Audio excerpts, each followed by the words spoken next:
As the nation continues to move forward, focus must be placed on young people in combating unemployment, food security, and poverty. This ministry leads the effort in creating and enabling programs and initiatives for the young people of this country, as well as fostering an entrepreneurial mindset in making job creators out of job seekers and contributing to our sustainable development. 2022 has brought many successes for the Ministry of Youth Development and National Service. Throughout this calendar year, the MYDNS embarked on multiple initiatives, programs, and projects that significantly contributed towards advancing the youth development agenda of Trinidad and Tobago. We at the MYDNS are committed to creating an enabling environment for the empowerment of young people to become confident, innovative, socially responsible citizens, as well as facilitate a national entrepreneurial mindset to contribute to the sustainable development of Trinidad and Tobago. The National Youth Awards was the pinnacle of our calendar year. The 2022 National Youth Award ceremony offered a distinct opportunity to celebrate, validate, and motivate the 500,000 plus young men and women who form the youth population of Trinidad and Tobago.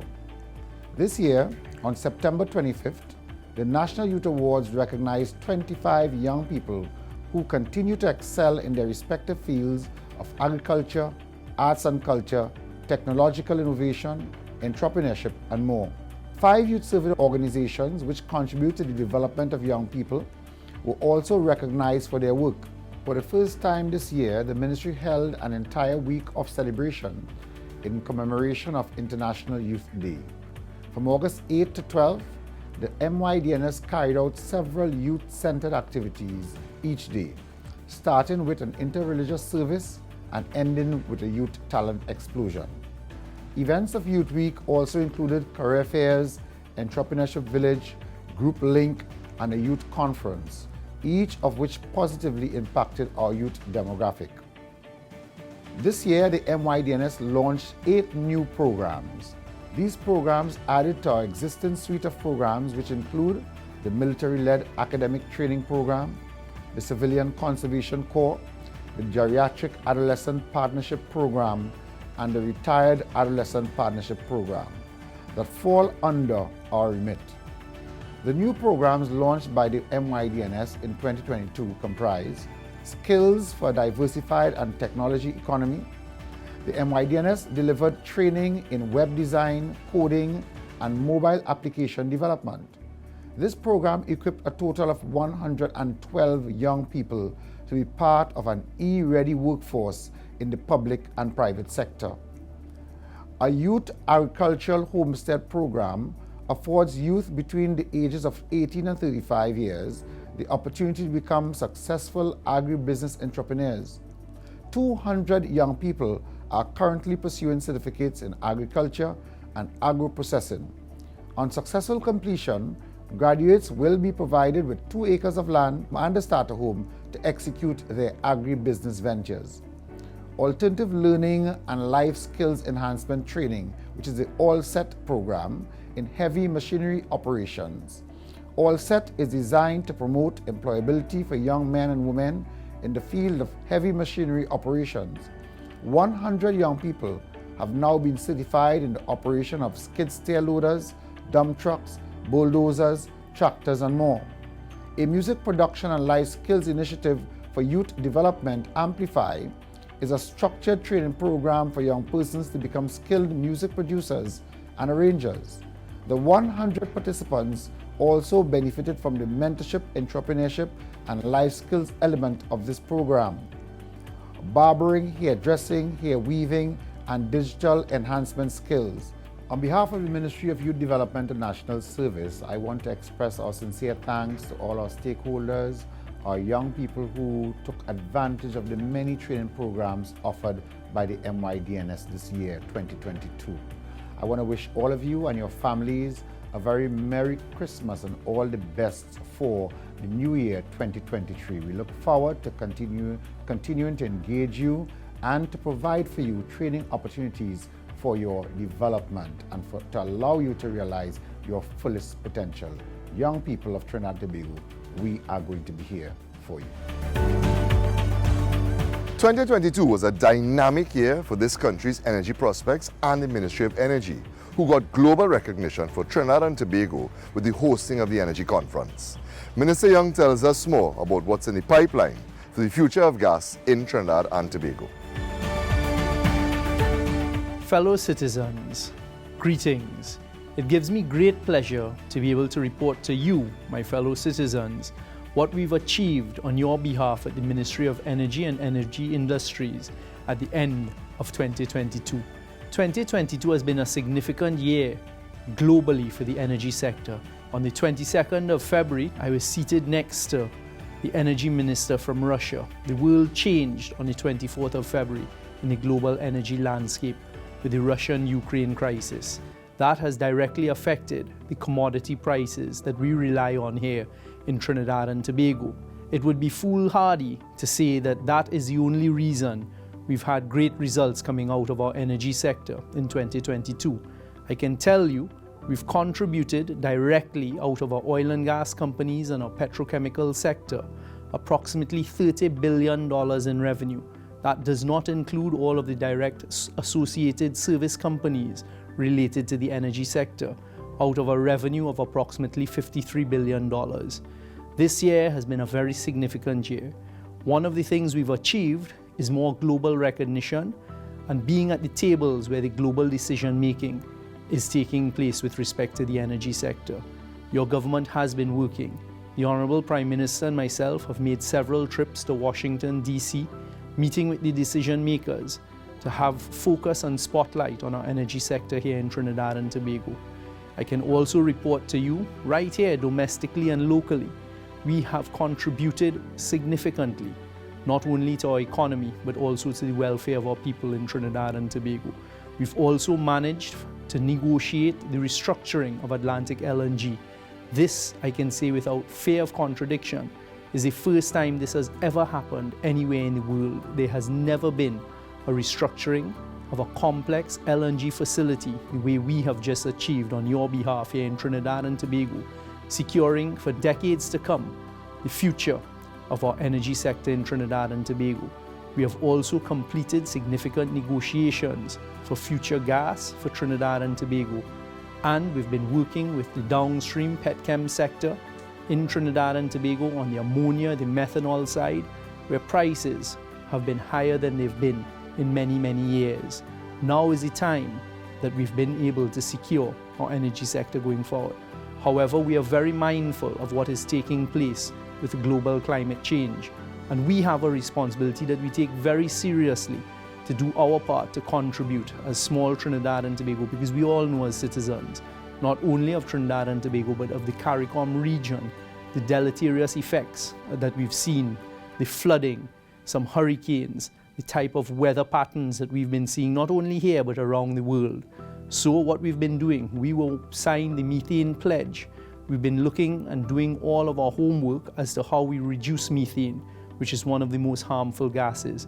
We're pushing hard here at the Ministry of Energy Renewables. So you would also have heard by now that we have just signed the agreements for the largest solar project in the whole CARICOM region, 112.2 megawatts, a joint venture with ourselves, BP, Shell, and Lightsource BP.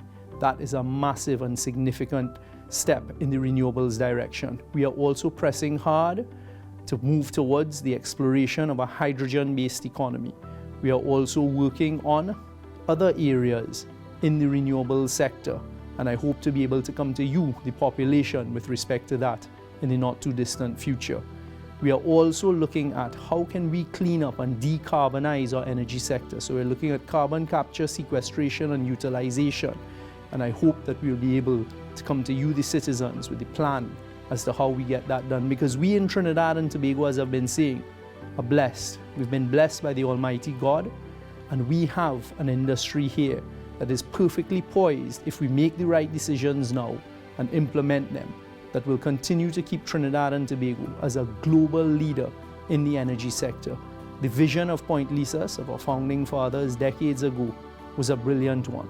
And we have taken our responsibility to ensure the continuation of that as we go forward in the future for the future generations. Can also report on the oil sector that Heritage has had a great year. Our national gas company has had over $2 billion in profitability after tax this year. So we have done well in our energy sector for 2022, but we don't sit and wait because we know that we must continue to plan and implement for the future generations. I look forward to 2023 and being able to report to you, my fellow citizens, that we've had another great year at the end of 2023. Please do have a safe season, and I wish you all of God's blessings to your families and yourself from this great Republic of Trinidad and Tobago. May God continue to bless our country. This year, our country, like so many others around the world, has experienced unprecedented adverse weather conditions, and many communities were severely affected. Minister Al-Rawi now updates us on the work of the ministry and what's expected with the progressive implementation of local government reform. Ladies and gentlemen, people of Trinidad and Tobago, I'm Faris Al-Rawi, Minister of Rural Development and Local Government, here to give you a wrap-up of what has been our year production, our methodology. We're all about local government reform, and this year has meant for us operationalizing the bettering of conditions for people on the ground. For this government, for me, local government reform is the most critical thing that we can do. It's about bringing services closest to people. It's about ensuring that value for money is had closest to the ground. In that regard, we want to ensure that property tax is put into local government bodies, spent on drainage, spent on roads, spent on education. We want to make sure that the corporations have the ability to perform, that mayors are held accountable the same way government ministers are, and that the corporations have the ability to do what they need to do. What does this mean? This year, we passed the local government reform legislation. We brought it out of analysis paralysis. We had decades of consultation, millions of comments and recommendations coming in, literally. Out of the Parliament, we then took it into the corporations. We have been digitizing the corporations. We have been making sure that we can spend money. Coming out of that, we went to the budget. In the budget, we ensured that we had $386 million more money put into the corporations to be spent on physical development. What does that equal to? That equals to, by way of example, 70% of the fuel price increase. So the price of fuel went up, 70% of that went to local government bodies. This year we've seen a lot of rainfall and activity. In rainfall and activity, we have seen threatened storms, but what we really saw was the wettest condition in Trinidad and Tobago since 1946. In the month of November alone, we had continuous rainfall in the southern storm tract that resulted in significant flooding. Fortunately, a new methodology of dealing with disaster management has been operationalized, where our 14 regional corporations, disaster management units, work with the Ministry of Rural Development and Local Government, and we get into the field. I'd like to say thank you to all of the municipal police, 771, as we increase the numbers this year by nearly 100. We're going to 1,500 as we prepare, but they stood as eyes and ears on the field, on the ground, while we were dealing with disaster management and in disaster recovery. I'd like to thank the 14 corporations who went to work in the ground. We had a massive national cleanup campaign. We cleared 40 times the height of the Twin Towers. We went into drains, we went into areas, we cleaned, we did all 14 corporations throughout Trinidad and Tobago. Moving ahead, we then had the proclamation of the local government law in partial form. By that, we're pushing aggressively the delivery of local government reform this year. We took the elections, therefore, by way of the proclamation. Instead of a 3-year term for councillors, we now have operationalized a 4-year term. And that has allowed us to make sure that we get delivery of services so that the next corporations that will be elected will be full-time mayors, full-time chairmen, full-time aldermen. That's a huge, important decision for the people of Trinidad and Tobago. What I can say, folks, is that local government delivery is the most important form of governance. For us in the cabinet, for us in the government, it is critical. We can look forward to, as we triggered this year, the secondary road development company, the rural development company. Roads are priority. This year we've done the engineering and scoping, and as the dry season hits us, we'll be able to look after our conditions on the road. Lots more to come in the year ahead. Better operationalization, faster delivery, more money spent, full-time representation. It's been a joy to coordinate on behalf of 19 bodies, nearly 30,000 proud people working in local government, be it CPEP, rural development, the 14 corporations. Any one of our numbers we're proud of. To Trinidad and Tobago, we say, God is definitely with us. You have a government hard at work, we're on the ground, and it gives us immense pleasure to perform work on behalf of the people of Trinidad and Tobago. Look forward to massive technology, look forward to applications, look forward to open source reporting as we take the people into our confidence and we put a transparent imagery of where work stands, how it's being performed, and where value for money stands. Merry Christmas, Trinidad and Tobago. This is our year to see delivery. God bless you all. It's been a busy year for the Ministry of Works and Transport as it makes its contribution to improving the quality of life in Trinidad and Tobago. This ministry continues to improve connectivity in and between communities, as well as address issues brought about by the effects of climate change. Minister Rohan Sinanan tells us more. Globally, the development of quality infrastructure enhances productivity, boosts competitiveness, and improves the social well-being of citizens. Guided by the principles, 2022 has been a busy year for the Ministry of Works and Transport as we push our agenda to optimize infrastructure and transportation networks that supports the needs of the citizens. Admittedly, the last 2 months of 2022 has been challenging for all of us. The impact of intense weather pattern triggered by climate change has brought to the forefront that now, more than ever, we must rethink, re-engineer, and adapt to the realities we now face. As an organization, we are ready to meet these challenges head-on, and through the use of new strategies, solutions, and technology. The dedicated staff at the ministry will continue to execute projects and programs that will benefit the wider society. In 2022, in the area of infrastructure, considerable investments were made in the build-out, rehabilitation, reconstruction of bridges, and upgrade of our existing road network. This translated into the execution of over 300 road rehabilitation projects.